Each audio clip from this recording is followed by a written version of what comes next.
ভারতের কাছে, ভারতের ওনার যেহেতু স্টিকার ছিল এবং বৈধ পাসপোর্ট ছিল, সমস্ত কিছুই ছিল, এবং উনি ডেলিগেশনেরও মেম্বার, সেই হিসেবে সেখানে ওনার ইমিগ্রেশনে এতটা সময় লাগাটা অবশ্যই অনাকাঙ্ক্ষিত এবং একই সঙ্গে দুঃখজনক। আমরা যতটুকু আসলে এখন পর্যন্ত পুরো ঘটনা জানতে পেরেছি, মোটা দাগে ইন্ডিয়ান ওশেন রিম অ্যাসোসিয়েশন একটা সম্মেলন ছিল, বাংলাদেশ ইনভাইটেড ছিল, এবং সেই জায়গা থেকে প্রধানমন্ত্রী উপদেষ্টার একটা জাহিরুর রহমান তিনি প্রতিনিধিত্ব করার জন্য রোববার বিকেল ৩টার সময় বের হয়েছিলেন, দিল্লি এয়ারপোর্টে পৌঁছালেন, এবং পৌঁছাবার পর তাকে ঢুকতে দেওয়া হলো না। ইমিগ্রেশন যিনি আছেন দায়িত্বে জিজ্ঞাসাবাদের জন্য কিছুক্ষণ অপেক্ষা করতে বললেন, তারপর একটা দীর্ঘ সময় অপেক্ষা করতে হলো শুধুমাত্র জিজ্ঞাসাবাদের জন্য। এই সময়টুকুকে বলা হচ্ছে অসৌজন্যমূলক আচরণ। এরপর অপেক্ষা শেষ হলো, তারপর একটা সময়ে ইমিগ্রেশন পাস হয়ে দিল্লিতে যাওয়ার অনুমতি দেওয়া হলো, কিন্তু স্বাভাবিকভাবেই মানে একটা প্রতিমন্ত্রী পদমর্যাদার ব্যক্তিকে দীর্ঘক্ষণ অপেক্ষমান রাখা এটা একটা সেলফ ডিগনিটির ব্যাপার। তিনি সেই জায়গা থেকে ফেরত গেলেন। রোববার রাত 1টার দিকে কলম্বোর উদ্দেশ্যে রওনা করলেন দিল্লি থেকে, এবং সোমবার দুপুর নাগাদ তিনি বাংলাদেশে এলেন। এই হচ্ছে অবস্থা। জানা গেছে যে উনি প্রতিমন্ত্রী পদমর্যাদার মানুষ, ওনার অবশ্যই কূটনৈতিক পাসপোর্ট আছে, কিন্তু সেটা তিনি ব্যবহার করেননি, ব্যক্তিগত পাসপোর্টটা ব্যবহার করেছেন, এবং সেখানে সার্কের একটা স্টিকার ছিল, যে কারণে আসলে জটিলতা হওয়ার কথা ছিল না। আপনি রাষ্ট্রদূত হিসেবে কাজ করেছেন, আপনার অভিজ্ঞতা জানাটা খুব জরুরি। মানে একজন কূটনৈতিক পাসপোর্টধারী প্রতিমন্ত্রী তিনি তার সাধারণ পাসপোর্ট নিয়ে যেতে পারেন কিনা, এবং সেখানে পাসপোর্টের ওপরে যে তথ্যগুলো থাকে, বাংলাদেশ থেকে কে রিপ্রেজেন্টেটিভ হিসেবে সেই সম্মেলনে যাবে, সেই তথ্য তো আসলে ইমিগ্রেশনে থাকার কথা। তাহলে গলতটা আসলে কোথায় ঘটলো, মানে জটিলতা কি দেখেন আপনার অভিজ্ঞতা থেকে? জি আহ, আমি কি এখনই প্রশ্নের উত্তর দেব? জি প্লিজ আপনি দিতে থাকেন। জি আচ্ছা। আহ, প্রথমত আমি নিজে একটু কনফিউজড এই কারণে যে এক এক সময় সংবাদ মাধ্যমে এক এক ধরনের তথ্য পাচ্ছি। জি প্রথমে বলা হলো যে তিনি গ্রিন পাসপোর্টে ট্রাভেল করেছেন, পরবর্তীতে আবার শুনলাম যে না, উনার কূটনৈতিক পাসপোর্ট ছিল। আবার এখন আপনার কাছে যেটা শুনছি যে উনার কূটনৈতিক পাসপোর্ট ইস্যু হয়েছে, কিন্তু উনি ব্যবহার করেছেন গ্রিন পাসপোর্ট। হুম এইটা একটু ডেফিনেটলি তো কমপ্লিকেটেড জি বিষয়, জি কিন্তু সেইটা ভারত সরকারের কাছে তো কোনো গুরুত্বপূর্ণ বিষয় না। জি কারণ এইটা যদি কোনো অফেন্স হয়ে থাকে, সেটা বাংলাদেশ সরকার দেখবে হুম যে তিনি কোন পাসপোর্টে গেলেন না গেলেন, কারণ পাসপোর্ট তো আমরা ইস্যু করেছি, জি বাংলাদেশ ইস্যু করেছে। হুম ভারতের কাছে, ভারতের ওনার যেহেতু স্টিকার ছিল এবং বৈধ পাসপোর্ট ছিল, সমস্ত কিছুই ছিল, এবং উনি ডেলিগেশনেরও মেম্বার, সেই হিসেবে সেখানে ওনার ইমিগ্রেশনে এতটা সময় লাগাটা অবশ্যই অনাকাঙ্ক্ষিত এবং একই সঙ্গে দুঃখজনক। কিন্তু কেন এই কাজটা সেখানে হলো, সেইটা আমার মনে হয় ভারত সরকারের আরেকটু খতিয়ে দেখা উচিত। ভবিষ্যতে এই ধরনের ঘটনা যেন না ঘটে সতর্ক হওয়া উচিত, এবং আমাদেরকে অর্থাৎ বাংলাদেশকে ভারতের পক্ষ থেকে একটা ব্যাখ্যা এবং দুঃখ প্রকাশ করা উচিত। কিন্তু দেখুন কেন এটা নিয়ে কথা হচ্ছে, মানে যখন আমরা আসলে পুশিন নিয়ে বাংলাদেশ খুবই বিরক্ত, বাংলাদেশের মানুষ আসলে এই সমস্ত বিষয় নিয়ে কখনোই এতটা অনাকাঙ্ক্ষিত পরিস্থিতি হবে সীমান্তে, সেই প্রসঙ্গে আসবো একটু পর। এগুলো নিয়ে ব্যাপক আলোচনা হচ্ছে, সেই জায়গা থেকে ভারত তো কিছুটা হলেও, যেহেতু তাদের দেশের একজন আমাদের দেশে রাষ্ট্রদূত হিসেবে এলেন দীনেশ ত্রিবেদী, এবং তিনি খুব চমৎকার করে বললেন তাদের দেশে এত জনগণ, আমাদের দেশে জনগণ একসাথে হলে একটা শক্তিতে রূপান্তরিত হবে। এরকম কথাবার্তার মাঝখানে এত বড় ভুল কি করে হয়, এত বড় ভুল বোঝাবুঝি আসলে কিভাবে হতে পারে? মানে স্বাভাবিক মনে হচ্ছে আপনার কাছে? না, একেবারেই স্বাভাবিক মনে হচ্ছে না, যথেষ্ট অস্বাভাবিক, এবং এই কারণেই জনমনে যথেষ্ট সংশয় এবং সন্দিহান, জি সংশয় দেখা দিয়েছে, এবং মানুষজন সন্দিহান হয়ে পড়ছে যে ভারতের সদিচ্ছা কতটুকু আছে। এটা তো সত্য যে আমাদের একটা সম্পর্কে টানাপোড়েন ছিল, এবং ভারতের পক্ষ থেকে তখন বারবার বলা হয়েছে যে নির্বাচিত সরকার হলে এই সম্পর্কের টানাপোড়েন চলে যাবে, এবং নির্বাচিত সরকারের সঙ্গে they would like to be engaged. জি তো ফাইন, এবং আমরা সেটা শুরুর দিকে দেখেছিও যে আমাদের প্রাক্তন পররাষ্ট্রমন্ত্রী প্রয়াত, না, প্রধানমন্ত্রী প্রয়াত হওয়ার পর তারা যে ধরনের উদ্যোগ নিয়েছে এবং সেখানে জানা যায় অংশগ্রহণ করেছে, তার পরিবারের সঙ্গে মিলিত হয়েছে, পরবর্তীতে নতুন সরকার যখন গঠিত হয় জি তখন শুভেচ্ছা জানিয়েছে, শপথ গ্রহণ অনুষ্ঠানে অংশ নিয়েছে, এগুলো সবকিছু মিলে একটা ভালো উদ্যোগ বা সদিচ্ছা আমরা দেখেছিলাম। কিন্তু পাশাপাশি দেখেন যখন নতুন সরকার কাজ শুরু করলো, তখন সীমান্ত হত্যা হলো, পুশিনের চেষ্টা এখনো চলছে, অব্যাহত আছে, এবং নতুন রাষ্ট্রদূত যখন আসলেন তিনি সেখানে প্রোটোকলের বড় ধরনের বিচ্যুতি ঘটালেন, যে তিনি নিয়ম অনুযায়ী কিন্তু একজন রাষ্ট্রদূত ক্যাপিটালে ল্যান্ড করবেন, জি। অর্থাৎ ওনার ঢাকায় আসার কথা। হুম, হুম। এবং এইটা একজন রাষ্ট্রদূতের জন্য খুবই বড় ধরনের বিচ্যুতি। আমি এই কারণে বলবো যে আমরা তো ফিজিক্যালি রাষ্ট্রদূত মহোদয় কে তাকে চিনি না, তাই না? জি। তার নাম জানি, হুম। এখন একই নামে তো অনেক লোক থাকতে পারে, একদম। সুতরাং তাকে ক্যাপিটালে আসতে হয়।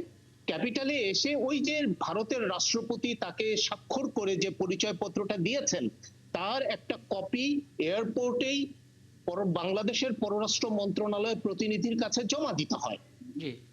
একদম। কেননা ওই একই নামে একই পাসপোর্ট রকম নিয়ে তো বহু লোকই আসতে পারে, কিন্তু রাষ্ট্রদূতকে সেটা নিশ্চিত হওয়ার জন্য ওই ক্রেডেনশিয়াল, যেটা পরিচয়পত্র, যেটা ভারতের রাষ্ট্রপতি স্বাক্ষর করেন, সেটার একটা ফটোকপি হোক, অ্যাডভান্স কপি হোক, সেটা এয়ারপোর্টেই দিতে হয়, যাতে বাংলাদেশ সরকার নিশ্চিত হতে পারে যে হ্যাঁ ইনি সেই রাষ্ট্রদূত। কিন্তু সেই কাজটি তিনি না করে তিনি যে বেনাপোলের মাধ্যমে, বেনাপোল দিয়ে যে বাংলাদেশে ঢুকেছেন, সেটা আমি মনে করি প্রোটোকলের একটা বিচ্যুতি হয়েছে। এবং তারপরে দেখেন যে আমাদের উপদেষ্টা মহোদয় তিনি যে পাসপোর্টেই ভ্রমণ করে থাকুন না কেন, তিনি একটা আঞ্চলিক মিটিং এ অংশগ্রহণ করার জন্য দিল্লিতে গিয়েছেন। সেইখানে ইমিগ্রেশনে যে ঘটনাটা ঘটেছে সেগুলো যথেষ্ট, এগুলো অনভিপ্রেত অনাকাঙ্ক্ষিত ঘটনা, এবং এতে সদিচ্ছার আসলে কার্যকর প্রমাণ মেলে না। আমরা বহুবার বলছিলাম যে ভারত যদি ভিসাটা ইস্যু করে দিত এবং দুই দেশের মধ্যে এক্সচেঞ্জ অফ ভিজিটটা সহজ করে দিত, তাহলে ভারতের সদিচ্ছাটা সত্যিকার অর্থে বা কার্যকরী ভাবে আমরা বুঝতে পারতাম। সেই জায়গায় মনে হয় একটা ল্যাকিং আছে। আচ্ছা, আমরা আর একটা বিষয় ছোট্ট করে একটু আপনার কাছ থেকে জানবো, তারপর বিরতিতে যাব। সেটা হচ্ছে সার্ক স্টিকার। একটা গ্রিন পাসপোর্টের উপরে যদি সার্ক স্টিকার থাকে, এর অর্থটা আসলে কি দাঁড়ায়? আমি সার্কভুক্ত দেশগুলোতে ঘুরতে পারবো? যদি সেটা হয় তাহলে সেই বিবেচনায়ও তো আমরা ভারতে আমাদের উপদেশটা ঢুকতে পারতেন। না, সার্ক স্টিকার মানেই হলো যদি এটার মেয়াদ থাকে, সাধারণত এটার মেয়াদ 1 বছর থাকে, জি। তো সার্ক স্টিকারের মেয়াদ থাকে মানে এটা ভিসা। আচ্ছা। হ্যাঁ, সুতরাং এটা ওই একই জিনিস, ভিসা হলে যা হতো সার্ক স্টিকার হলে একই জিনিস। আচ্ছা, আর একটা বিষয় একটু বলবেন, সেটা হচ্ছে বাংলাদেশের দিক থেকে ডেপুটি হাই কমিশনার যিনি আছেন ভারপ্রাপ্ত, তার সঙ্গে তলব করা হয়েছে। বাংলাদেশ আসলে কি ব্যবস্থা নিতে পারে এক্ষেত্রে? মানে কূটনৈতিক শিষ্টাচার মেনে আমরা আসলে প্রতিবাদ যদি জানাতে চাই, আমরা আমাদের দিক থেকে অবস্থানটা পরিষ্কার করতে চাই, কোন স্টেপে এগোতে পারে একটু ধারণা পেতে চাই। জি। না, আমার মনে হয় বাংলাদেশের দিক থেকে যথাযথভাবে প্রতিবাদ করা হয়েছে। জি। আমাদের উপদেষ্টা মহোদয় তিনি একজন সজ্জন ব্যক্তি, কিন্তু তিনি দিল্লি থেকে ফেরত চলে এসেছেন, সেটা একটা প্রতিবাদ। দ্বিতীয়ত, ঢাকায় যখন ঘটনাটা জানা হলো তখন পররাষ্ট্র মন্ত্রী মহোদয় কথা বলেছেন এই বিষয় নিয়ে, পররাষ্ট্র প্রতিমন্ত্রীও তিনিও কথা বলেছেন এই বিষয় নিয়ে এবং প্রতিবাদ করেছেন। জি। এবং সর্বোপরি যিনি অ্যাক্টিং হাই কমিশনার, তাকে পররাষ্ট্র মন্ত্রণালয়ে তলব করে এটার একটা ব্যাখ্যা চাওয়া হয়েছে।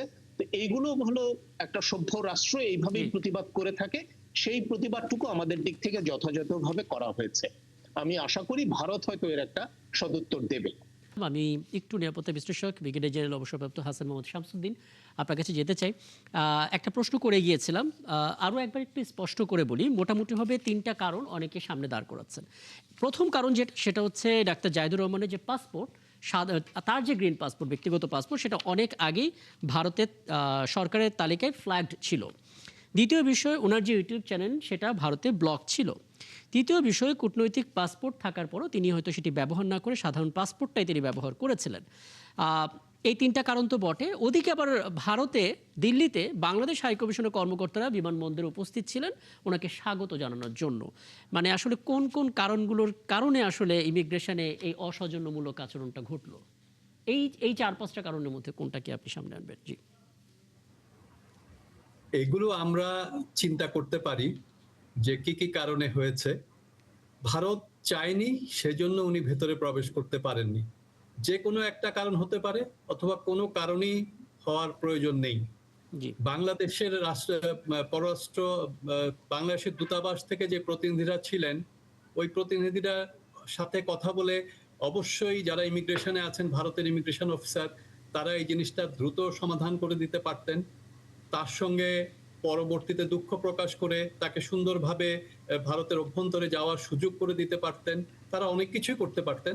তারা করেননি। কেন করেননি তারা জানেন, কারণ এটা তার ফেসবুক বা ইউটিউব ব্লক করা, কিংবা সার্কের ভিসা থাকা, কিংবা উনি একটা সম্মেলনে জয়েন করা, এগুলো কোনো কিছুই ফ্যাক্টর না। বাংলাদেশের একটা উপমন্ত্রী পর্যায়ের একজন ব্যক্তি, যিনি বাংলাদেশ থেকে যাচ্ছেন এবং ভারতের বাংলাদেশি দূতাবাস এ সম্পর্কে অবগত আছে, ইমিগ্রেশনরা অথরিটিও এ ব্যাপারে অবগত থাকবে, ভারত সরকার এবং এই প্রতিনিধি যারা আছেন তারাও অবগত আছেন। তারা কেন জানাননি এটা তারাই ভালো বলতে পারবেন। ভবিষ্যতে আমাদের এই ধরনের প্রতিনিধিরা গেলে তারা কি ধরনের সমস্যার সম্মুখীন হবেন আমরা এখন বুঝে নিতে পারবো, এবং ভারতের সঙ্গে তখন এই ব্যাপারটা সুরাহা করবো যে আমরা কি আসলে এই ধরনের ব্যাপারে যাব কিনা, বা তারা চাইবে কিনা যে আমরা যাই। নিশ্চয়ই তারা চায়নি যে আমরা যাই, যার কারণেই তাকে অপেক্ষা করতে হয়েছে। ভবিষ্যতে আমাদের এটা একটা শিক্ষণীয় যে আমরা ভবিষ্যতে, ভারত আমাদের বন্ধু দেশ, আমরা চাইবো যে এই ধরনের সমস্যা যেন না থাকে। বাট এই ধরনের সমস্যা যদি থাকে আমরা অবশ্যই এই সমস্যার সমাধান করে ভবিষ্যতে যাওয়ার চেষ্টা করব। আচ্ছা, অধ্যাপক আনিসুর রহমান, আপনি আপনার জায়গা থেকে দুটো বিষয় যদি একটু পরিষ্কার করে দিতেন। প্রথম কথা হচ্ছে, যখন এই সমস্ত ফ্ল্যাগড হয় বা ইউটিউব চ্যানেল ব্লক হয়, সেটা আসলে ব্যক্তি জাহিদুর রহমান হতে পারেন, কিন্তু উপদেষ্টা জাহিদুর রহমানের উপরে তো কোনো নিষেধাজ্ঞা নেই। সেই হিসেবে কোনো জটিলতা থাকে কিনা। আর একটা বিষয় অনেকে একটু জানার চেষ্টা করছেন যে এরকম ঘটনাগুলো হয় অন্তর্বর্তী সরকারের আমলে ঘটতে থাকতে পারে, কারণ ভারত তাদের দিক থেকে জিহাদি সরকার নাম দিয়ে দিয়েছিল সেই ডক্টর ইউনূসের সময়ে, বাংলাদেশ সময়টাতে, এবং তারা বলছিল একটা গণতান্ত্রিক সরকার আসার কথা। একটা নির্বাচন হলো বাংলাদেশের ইতিহাসে বলা হচ্ছে শ্রেষ্ঠ নির্বাচনগুলোর একটা, এবং সেই নির্বাচনে যখন একটা সরকার ক্ষমতায় এলো এবং যথেষ্ট সৌহার্দ্যপূর্ণ সম্পর্ক তৈরি হচ্ছিল, তখন আসলে এই জাতীয় জিনিসগুলো কোনো বার্তা দেয় কিনা। দেখুন, ধন্যবাদ আপনাকে। আমি একটু একাডেমিক পার্সপেক্টিভ থেকে বিষয়টাকে দেখতে চাই এবং বিশ্লেষণ করব এইভাবে। ভারত সাউথ এশিয়ান কনটেক্সটে একটা হেজেমনিক একটা কান্ট্রি, এবং ভারতকে নিয়ে আমাদের স্টাডিটা খুব কম। আমাদের ব্যুরোক্রেট লেভেল বলেন, পলিসি মেকিং বলেন, পলিটিশিয়ানদের মধ্যে ভারত একটি বন্ধু রাষ্ট্র এই ধরনের একটা স্টেটমেন্ট তারা দিয়ে থাকেন। ভারত কতটুকু বন্ধু রাষ্ট্র নাকি একটা হেজেমনিক পাওয়ার, যে পাওয়ারটা সবসময় আমাদেরকে সাবঅর্ডিনেট এন্টিটিস হিসেবে রিকগনাইজ করে।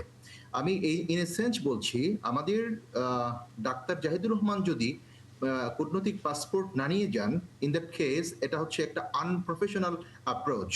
তিনি একজন প্রতিমন্ত্রী পর্যায়ের ব্যক্তি, তার কাছে ডিপ্লোম্যাটিক পাসপোর্ট থাকবে না। That is not a good sign of a government. এটা একটা পলিটিক্যাল গভর্নমেন্টের একটা গুড সাইন নয়। সেকেন্ডলি, ভারত যে অ্যাপ্রোচটা করেছে সেই অ্যাপ্রোচটাকে আমাদের বুঝতে হবে। আচ্ছা, এখানে ছোট করে একটু যুক্ত করে দিই, তাতে করে বিভ্রান্তি একটু কমবে। ডক্টর জাহিদকে যখন বিবিসি থেকে যোগাযোগ করা হয়, তিনি তাৎক্ষণিকভাবে কোনো প্রতিক্রিয়া জানাননি। কাজে এটা একটা স্পেকুলেশন যে ওনার হাতে অবশ্যই সেই কূটনৈতিক পাসপোর্টটা ছিল কিনা। যদিও তাৎক্ষণিকভাবে বলা হচ্ছে সে পাসপোর্টটা তিনি ব্যবহার করেননি। এখন সেটা ইস্যু হয়নি নাকি তিনি ইচ্ছা করে ব্যবহার করেননি, এটা আসলে উনি না বলা পর্যন্ত হয়তো জানা যাবে না। এটা সরকার থেকেও এখন পর্যন্ত কিছু বলা হয়নি। জি, ভারতের দিকের কথা বলছেন। এটা তো আমাদের, আপনারা সংবাদপত্রের মাধ্যমে যে ধরনের বিশ্লেষণগুলো নিয়ে আসছেন, আমরা তার উপর ভিত্তি করে আমি একটু একাডেমিক্যালি বিষয়টাকে বিশ্লেষণ করতে চাই। সেটা হলো যে আমার একজন ডিপ্লোমেট, আমার একজন অ্যাম্বাসেডর, আমার একজন উপমন্ত্রী পর্যায়ের বা মন্ত্রী পর্যায়ের একজন ব্যক্তি আমার বর্ডার ক্রস করবেন, তাদের কাছে আমার ডিপ্লোম্যাটিক পাসপোর্ট থাকবে না, তার কাছে এনওসি থাকবে না, গভর্নমেন্টের জিও থাকবে না, এবং পররাষ্ট্র মন্ত্রণালয়ের নোটিফিকেশন থাকবে না, এবং ওই যে দেশে আমি ভিজিট করছি সেই দেশের পররাষ্ট্র মন্ত্রণালয়ের এটার নোটিফিকেশন অ্যাকসেপ্ট করবে না। That is not a professional approach of a country. এটা প্রফেশনাল অ্যাপ্রোচ না। নাম্বার টু, ভারত যেটা এক্সপ্রেস করেছে, that is the expression of real India. সেটা হচ্ছে প্রকৃত ভারতের এক্সপ্রেশন। প্রকৃত ভারতটা কেমন? প্রকৃত ভারত সবসময় বাংলাদেশকে সাবঅর্ডিনেট কান্ট্রি হিসেবে রিকগনাইজ করতে চায়, যে তোমরা সাবঅর্ডিনেট, আমাদের সাবঅর্ডিনেট, আমরা তোমাদেরকে কিভাবে ট্রিট করব। নাম্বার টু, ভারত এখানে যেটা করেছে সেটা হলো যে আপনার ডিপ্লোম্যাটিক এবং ডিপ্লোম্যাটিক যে নেগোসিয়েশন বা রেসপেক্টিং যে জায়গাটা থাকে সেটাকে তারা ইগনোর করেছে। আরেকটি বিষয় খুব থ্রেটেনিং, সেটা হলো যে বাংলাদেশে জুলাই বিপ্লব এবং জুলাই বিপ্লবের যে সমস্ত অ্যাক্টরগুলো ছিলেন বাংলাদেশে, ডাক্তার জাহিদুর রহমান সেরকম একজন গুড অ্যাক্টর। তিনি ইনফ্লুয়েন্সার ছিলেন, তিনি জনগণকে ইনফ্লুয়েন্স করেছেন, ছাত্র জনতাকে ইনফ্লুয়েন্স করেছেন। That is the threat for Indian security. সেটা ইন্ডিয়ান সিকিউরিটির জন্য থ্রেট, এবং এটা এই ডাক্তার জাহিদের ভারতের প্রবেশের নিষেধাজ্ঞা, এটা হচ্ছে ইন্ডিয়ান সিকিউরিটি থ্রেটের একটা এক্সপ্রেশন। অর্থাৎ ইন্ডিয়ান সিকিউরিটি বা সিকিউরিটি সিস্টেম অথবা ইন্ডিয়া বাংলাদেশকে কিভাবে দেখতে চায়, অর্থাৎ বাংলাদেশের কোন কোন ব্যক্তি কোন কোন প্রতিষ্ঠান ইন্ডিয়ান সিকিউরিটির জন্য থ্রেট, সেটা এটার মাধ্যমে এক্সপ্রেস করেছে ইন্ডিয়া। বিকজ অফ উনি যদি ডিপ্লোম্যাটিক পাসপোর্টটা এক্সপ্রেস করতেন প্রথমে, ভারত কিন্তু এটা দুঃসাহস দেখাতে পারতো না। So Bharat took the privilege to show their something aggressive. মানে তাদের অবস্থানটা তারা আসলে এই সুযোগে একটু জানিয়ে দেওয়ার চেষ্টা করলো। জি, এবং এটা আমাদের কাছে এখন স্পষ্ট হয়েছে যে ধরেন জুলাই আন্দোলন এবং পরবর্তীতে যে সরকারটা হয়েছে, এই সরকারের সাথে ভারত সরকারের কি ধরনের সম্পর্কটা কোন দিকে যাবে।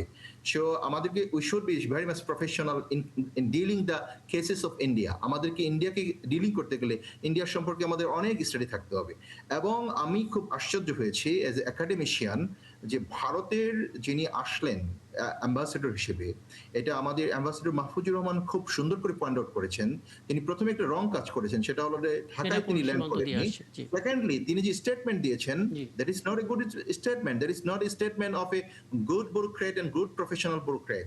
তিনি যেটা স্টেটমেন্ট দিয়েছেন as like a political actor. এবং ভারত রাষ্ট্রের চরিত্রটা এমন, আমাদের জুলাই বিপ্লবের আগে বাংলাদেশি রাষ্ট্রের যে যেমন চরিত্র ছিল, সেই ধরনের চরিত্র, মানে প্রফেশনালরা কেমন জানি পলিটিক্যাল অ্যাক্টরদের মতো কথা বলা শুরু করেছেন। এবং ভারতের ডিপ্লোম্যাটসরা যখন এই ধরনের কথাবার্তা বলেন, that is not a good sign between India Bangladesh. একদম আমি আপনার বক্তব্যটা একেবারে বরাবরের মতো খুব স্পষ্ট করে বলেন, আমি সেটাও বুঝতে পারলাম। একটু নতুন একটু কিছু জানতে চাইবেন আপনি? জি, ঘটনাটি গতকাল রাত ঘটার পর প্রায় 24 ঘন্টা পার হচ্ছে, কিন্তু এখনো ভারতের পক্ষ থেকে আপনার এখনো কোনো প্রতিক্রিয়া বা কোনো একটা ব্যাখ্যা বা দুঃখ প্রকাশ কিছুই করা হয়নি। আপনার আমরা এখনো যেটা আমরা সবাই যেটা অনুধাবন করতেছি, আমরা মানে আপনি বিশ্লেষণ করতেছি অনুমান ভিত্তিক। এটা ভারত থেকেও জিনিসটা ক্লিয়ার করে নাই, এদিক থেকে ডাক্তার জাহিদ সাহেব কোনো আনুষ্ঠানিকভাবে কিছু বলেন নাই, সরকারের দিক থেকেও স্পেসিফিক কিছু বলেন নাই। তো আমরা যতটুকু জানতে পেরেছি আগামীকাল ডাক্তার জাহিদ সাহেব প্রেস কনফারেন্স করবেন। তো ডাক্তার জাহিদ সাহেব যদি আগামীকাল সাংবাদিক সম্মেলন করেন, আজকে যদি সাংবাদিক সম্মেলন করেন, তাহলে পুরো বিষয়টা কেন কি কারণে মানে তাকে মানে আটকে রাখা হয়েছে পুরো জিনিসটা স্পষ্ট হবে। পাশাপাশি আমার মনে হয় মানে আজকে দিনের মধ্যে হয়তো বা ভারতের পক্ষ থেকে একটা প্রতিক্রিয়া, একটা ব্যাখ্যা আসবে। আমরা আজকে আমি আমার চ্যানেলের মাধ্যমে ভারতের 2-1 বিশ্লেষকের মানে কমেন্ট নেওয়ার জন্য আমরা যোগাযোগ করেছিলাম। ভারতের কোনো আন্তর্জাতিক রাজনৈতিক বিশ্লেষক এই ব্যাপারে মুখ খুলতে রাজি হননি। তো সব মিলে তারা হয়তো বা ওই ভারতের বিশ্লেষকরা হয়তো অপেক্ষা করছেন গভর্নমেন্টের প্রতিক্রিয়ার পর, হয়তো তাদের গভর্নমেন্টের প্রতিক্রিয়ার পর হয়তো তারাও প্রতিক্রিয়া ব্যক্ত করবেন আসলে ঘটনাটা কি ঘটলো, কেন ঘটলো। তো আমার মনে হচ্ছে ডাক্তার জাহিদ সাহেবের আজকে সাংবাদিক সম্মেলনের মাধ্যমেই প্রকৃত ঘটনাটা জানা যাবে। একই সঙ্গে ভারতেরও একটা ব্যাখ্যা পাওয়া যাবে, পাওয়ার পরে হয়তো বা জানা যাবে ভারত এটা কি বিষয়টা কি ইন্টেনশনাল করেছে নাকি বাংলাদেশকে একটা বার্তা দেওয়া। এটা যখন মানে ব্যাখ্যা হিসেবে যখন মাহফুজুর রহমান উনি বলছিলেন এখানে যদি কোনো রাষ্ট্রদূত আসেন, ওনার একটা ইনফরমেশন তো এখানকার পররাষ্ট্র মন্ত্রণালয় আগে থেকে জানে। একটা উপদেষ্টা, উনি প্রধানমন্ত্রীর উপদেষ্টা, বাংলাদেশের রিপ্রেজেন্টেটিভ ভারতে যাচ্ছেন, ইমিগ্রেশনের কাছে নিশ্চয়ই এমন কোনো পরিচয়, পারপাস, কাগজপত্র থাকার কথা। জিও ছিল, আমরা যতটুকু জানি জিওটা যেটা মানে গভর্নমেন্ট থেকে যে জিও সেটা ছিল, কিন্তু সেটা থাকার পরও কেন মানে তারা এটাকে মানে আমলে নিল না, সেই বিষয়টা একটু এটার উত্তরটা বোধহয় ব্রিগেডিয়ার জেনারেল হাসান মোহাম্মদ শামসুদ্দিন দিয়ে ফেলেছেন। পাসপোর্ট ছিল না হয়তো, কিন্তু জিও তো ছিল ওনার, যে জিওটা আপনার ভারতের পররাষ্ট্র মন্ত্রণালয়কে পাঠিয়েছে আমাদের এমবাসি। আচ্ছা, আমি পুষি নিশ্চিতে যাওয়ার আগে জনাব মাহফুজুর রহমান এই ইস্যুতে সবশেষ মন্তব্যটা আপনি একটু নিতে চাই। অধ্যাপক আনিসুর রহমান যেটা বলেছেন যে ভারত এই অঞ্চলের, এই সাউথ ব্লকের একটা পাওয়ার হেজিমনি ধরে রাখার চেষ্টা করে, বাংলাদেশকে একটা সাবঅর্ডিনেট কান্ট্রি হিসেবে হয়তো দেখার চেষ্টা করে। আপনি রাষ্ট্রদূত হিসেবে ছিলেন, আপনার আসলে কি মনে হয় ভারতের দৃষ্টিভঙ্গিটা কেমন? মানে আমি দৃষ্টিভঙ্গি বলতে তাদের একেবারে ফরেন পলিসি দৃষ্টিভঙ্গি থেকে জানতে চাই। এখানে কে কংগ্রেস, কে বিজেপি সেটা না, ওরা আসলে বাংলাদেশকে কোন লেন্সে দেখে? কিন্তু এই অ্যানালজি টানার আগে আমাদের তো তথ্যের ঘাটতি আছে। জি, প্রথম ঘাটতি হলো যে উনি আমি যদি ধরে নিই, এটা তো নিশ্চিত না যে উনি সবুজ পাসপোর্টে ট্রাভেল করেছেন। জি, হ্যাঁ, জিও কিন্তু হলো আমাদের ইমিগ্রেশনের জন্য, জিওর সঙ্গে দিল্লি ইমিগ্রেশনের কোনো সম্পর্ক নাই। আর ইমিগ্রেশন হলো এমন একটা জায়গা, যে দেশেরই ইমিগ্রেশন হলো জি। হোক, সেটা হলো এমন একটা জায়গা যেখানে ওই দেশ তার সভরেইনটি এক্সারসাইজ করে। সুতরাং দিল্লি ইমিগ্রেশন যদি একটা সবুজ পাসপোর্ট পায়, তাহলে সে যেভাবে কাজ করা সেভাবে কাজ করবে।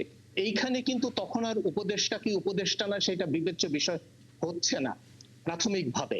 জি। হ্যাঁ, এবং তার আগে যদি যেটা শুনছি যে যদি তো ওনার উনি ব্ল্যাক লিস্টেড থাকেন বা কোনো কিছু থাকে, বাংলাদেশের বহু নাগরিক কিন্তু এরকম ভারতে হয়তো বা কালো তালিকাভুক্ত।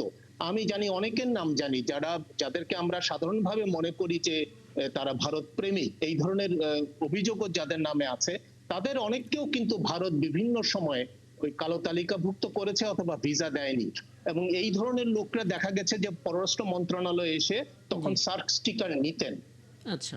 হ্যাঁ, তো এই এখন এটার উপরে পুরোপুরি নির্ভর করে যে ওনার রেড পাসপোর্ট না গ্রিন পাসপোর্ট কোনটা ছিল।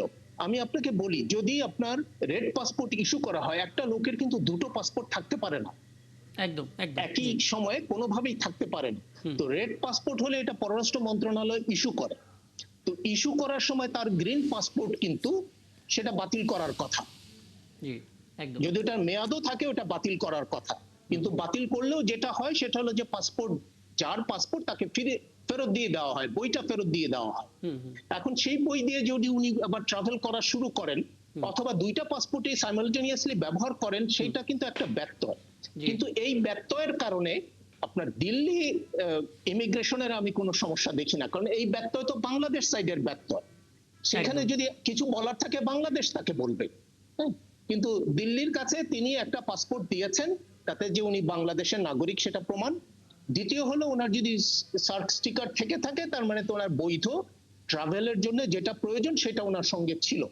আর তৃতীয় হলো, ঠিক আছে সবুজ হোক যে পাসপোর্টই হোক, সেখানে তো হাই কমিশনের কর্মকর্তারা এনশিওর করেছে যে তিনি একটা আঞ্চলিক বৈঠকে অংশগ্রহণ করার জন্য, বাংলাদেশের প্রতিনিধিত্ব করার জন্য যাচ্ছেন, এবং সম্ভবত হি ওয়াজ দি টিম লিডার সেখানে বাংলাদেশে।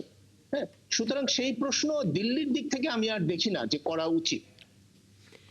কিন্তু একদম পুরো স্পষ্ট। জিনিসটাই হ্যাঁ। আমরা নির্ণয় করতে পারি বা অ্যানালজিটা টানতে পারি যে এইটা ইন্টেনশনাল কিনা, কিংবা ওই যে আগের অনেকগুলো ঘটনা যেগুলো ভারত ঘটিয়েছে জি। সেগুলোর ধারাবাহিকতায় এই ধরনের ঘটনা ঘটলো কিনা সেটা নিশ্চিত হতে পারি ওনার ওই পাসপোর্টের বিষয়টা যদি আমাদের কাছে একটু পরিষ্কার হতো।